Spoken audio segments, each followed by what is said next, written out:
So sekarang kita nak balik kampung. Kita baru je lepas selesai beli charger. Actually dia ada type-type dia kan. Kita dah tukar. So kita nak balik kampung.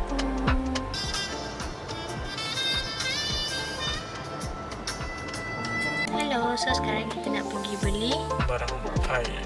barang nak buat air untuk tetamu besok. Kita nak minum je ni. Kita dah beli kita punya barang. Sekarang kita nak gerak. So, sekarang kita dah sampai dekat Kuala Gelawang. Ada lagi 40 minit baru sampai kampung. Jalan tak jauh, alhamdulillah.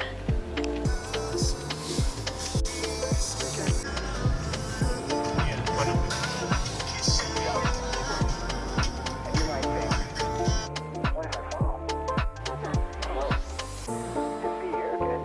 Sekarang I hantar tempahan customer dia pula. Nak tengok? Mari.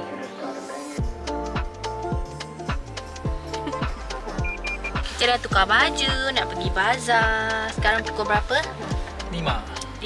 Orang kata besok raya. So hari ni last kita nak cari air katira dengan... Tak tahu lah betul ke tak. Tapi tak kira lah hari ni I nak pergi bazar macam-macam I nak beli.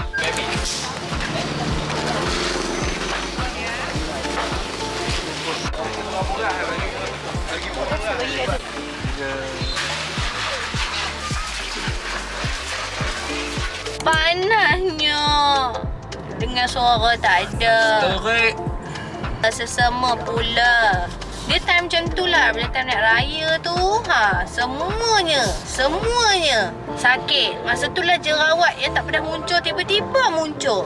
Betul tak ya?